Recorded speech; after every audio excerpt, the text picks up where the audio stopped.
नमस्कार मित्रांनो, तुमचं स्वागत आहे माझ्या नवीन ब्लॉगमध्ये. मित्रांनो, आज सकाळी सकाळीच वडिलांनी एक मोठी जिम्मेदारी दिली आहे आणि ते काम मी याच्या अगोदर कधीच केलं नाही आहे. आणि त्यांनी मला सांगितलं आहे की तुला जे काल मटेरियल आणलं आहे ह्याच्यामध्ये युरिया फॉस्फेट वगैरे जे ते सोयाबीन पिकाला देण्यासाठी, तर ते तुला द्यायचं आहे म्हणे. आणि मी याच्या अगोदर कधीच ते मटेरियल दिलं नाही आहे. तर बघूया मला ते देता येतं की नाही. आणि करावं तर लागणारच आहे, कारण आता ऑर्डर आलेली आहे आणि गरज पण आहे. चालू झाली आता तयारी मटेरियल टाकण्याची. चालार भाऊ आता निघालोय मटेरियल घेऊन शेताकडे. म्हणजे शेतातच आहे हे बघा, आईने एक लावलं आहे. आता मी चाललो आहे अर्धापर्यंत मटेरियल पोचवायला. अशी मेहनत असते भाऊ खूप.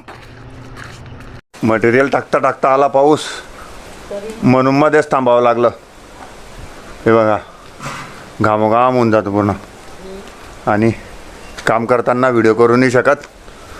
तर मित्रांनो, त्या दिवसाचं राहिलेलं काम आता चालू आहे. कॉस्ट्यूम, कामावरचा कॉस्ट्यूम चालू आहे. हे बघा,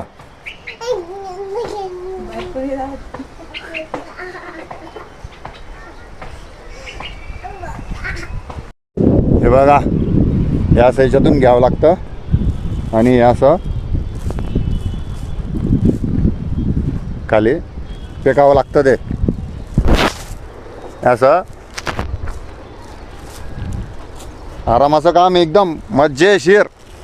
शेतीचं काम हे आनंदानं करणं पडतं, तेव्हा पीक बी आपल्याला एकदम मजेशीर येतं.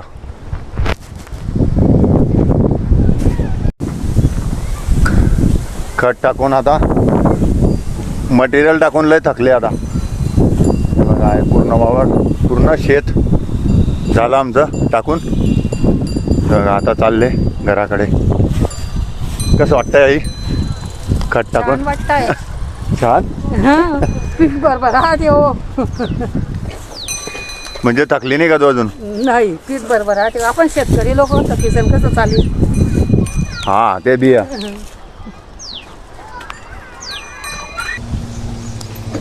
चालू झालं तिसऱ्या दिवसाचं काम. वल्ल झालं का ते? मग काय बरं त्यातलं वल्ल झालं ते. मग कशाने टाकते तिला ना? कशाला टाकशील आता आडी? हे वल्ले बी जाते.